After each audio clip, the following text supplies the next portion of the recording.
Welcome to the Ventura Rock Spot. Each episode, we're going to be highlighting musicians in and around Ventura County, as well as the bands who come here to play. We hope you enjoy.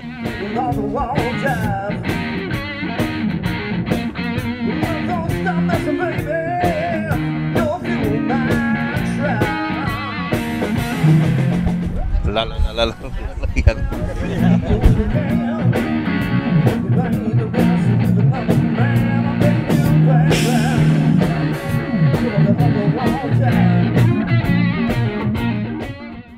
To my right, we have Chief Lee Bryan, bass and vocals.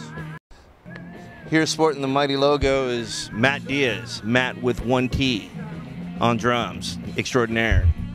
Tubbs Pounder. We have Steve Bauman on keys, B3, and super cool attitude. And I'm Phil Maldonado. I'm lead singer. Well, I sing and I play the guitar.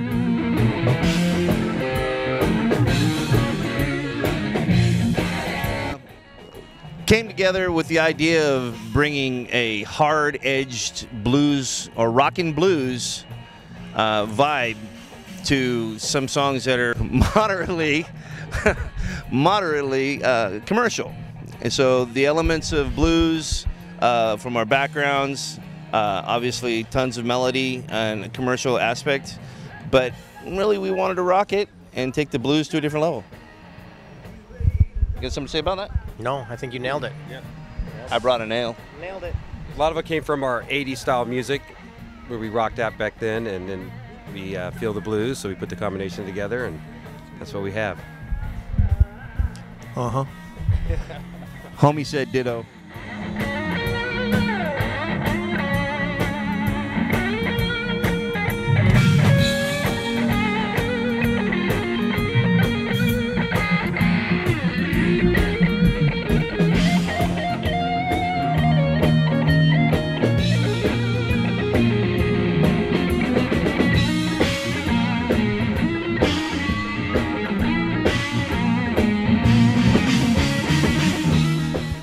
You can find Fat Daddy Special on any one of the major browsers. We come up on the first page. You can find us at www.fatdaddyspecial.com. Yeah, obviously YouTube. Our videos are on YouTube. And, of course, the mighty Facebook.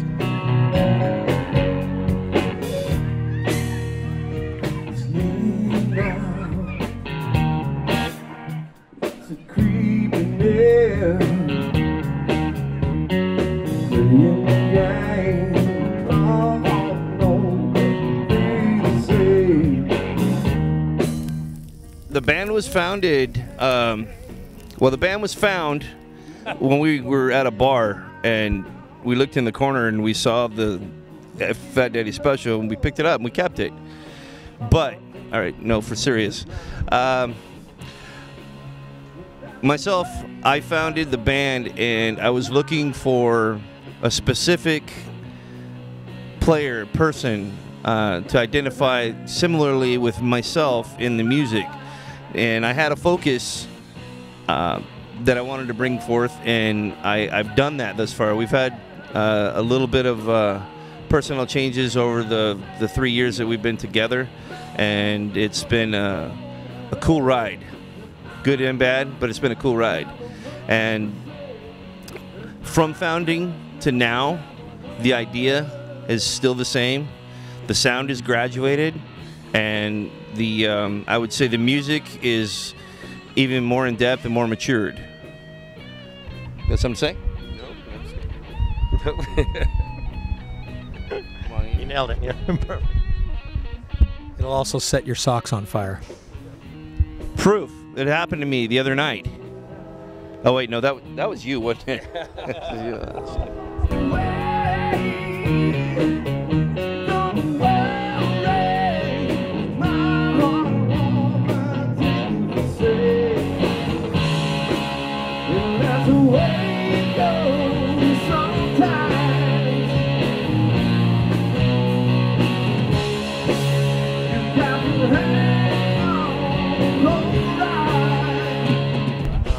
I guess it started when I was really young. I actually started, I don't know, and I was really little. I started playing piano, It just wasn't cool enough, so I started, got into drumming. I didn't think it was cool enough. At 6 or 7, you know, it's just not cool enough.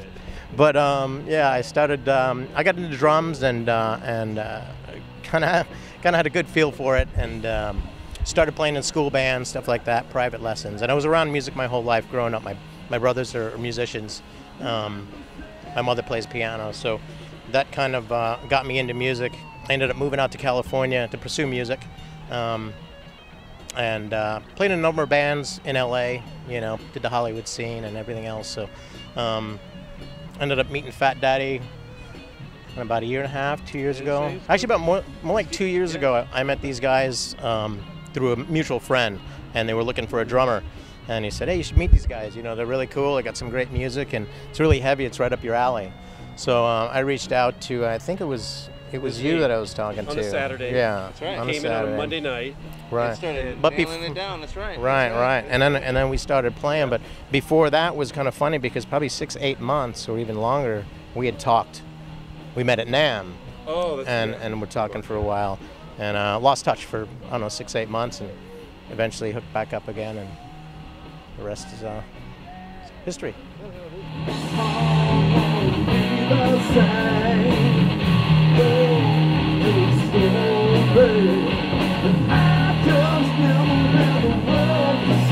See, I grew up in L.A., and when I was in high school, you know, you're required to join a band. It's the law out here. So I was a touring musician at first, and I would play with a lot of different styles. I was in an R&B band. I was in a rock and roll band. I played reggae. I played Hawaiian, and I'd met Chief, like he said, with Solomon Band's R&B Review, and right after that we were in a country band together, and we had a great time. You know, I love playing with good musicians, but I felt like I needed to find what my style was, and I finally realized my style is good music. If it's music that's good, the genre is not important. And so Chief called me up and said, I got something good going, and I went down and saw their brand of hard blues, and it fits the criteria. In fact, it's fantastic music. So I had to jump on. That's where it's at.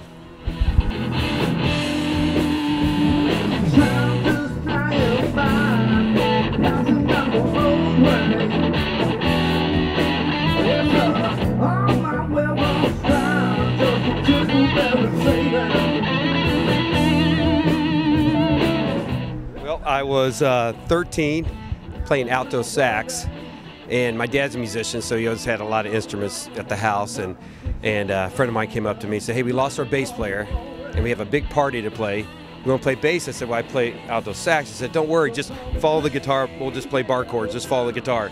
And so I asked my dad if I could borrow his bass. Played that party, and I came home and said, I never had a response like that playing bass, and I did an alto sax for 6 years, so dropped the sax right then, picked up the bass, and then playing a bunch of original bands all through, you know, Sunset Strip, and then finally I came to a point I just wanted to be a hired hand. That's when I first met Steve with Solomon Burke, and started playing around, and our buddy Doug called me and said, "Hey, you know, we're looking for a bass player in this country band." And I said, "I really don't want to do original music anymore." But I went and checked it out, and I joined in, and we decided to play a party, and that's when Phil showed up, and you know, it wasn't going very well that night. But then Phil's like, "Oh, Doug said this guy wants to jam. It's jam tonight," and I'm like, "All right." So we stuck around for another hour and a half, and just jamming blues, and then just kept it going. So. It definitely changed the party.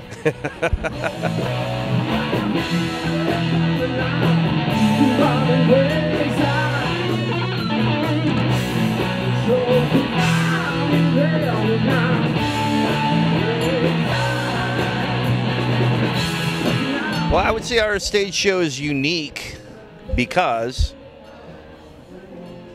it's completely and 100% real. There's no airs putting on for the audience.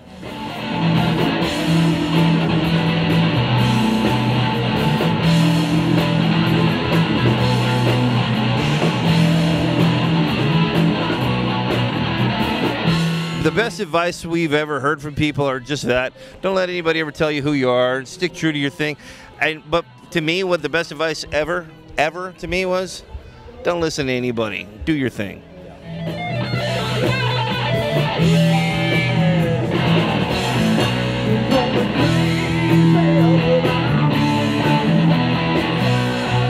There's a few people that have come into our life, and some are still here, working with us regularly. But I believe the relationships that we find ourselves in should be nurtured and cared for, because the same steps you go up are have people on every rung, and those same people are going to be there when you come down.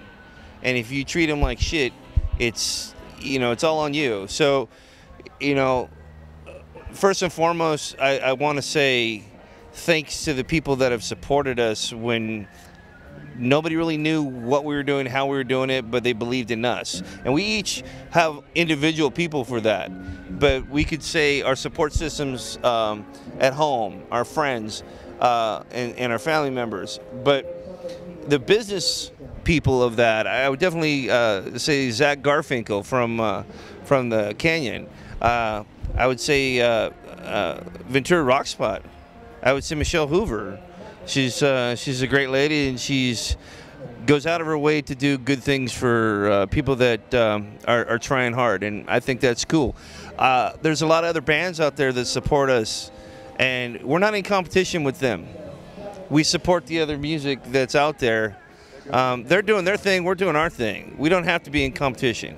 When we play with a super band above us, they're our competition, because we want to kick their ass off the stage. And why? They've had their time. It's our time now. No, just kidding. The stage is big enough for both of us. Yeah. Everybody's gonna come. Ain't getting nothing with us.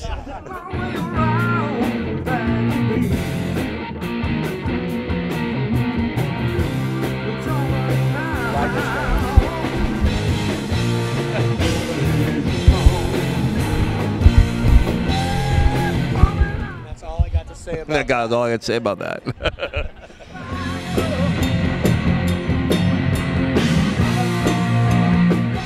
First band I've ever been in where everybody has a beard, even the women, and that makes us family, man. One big family.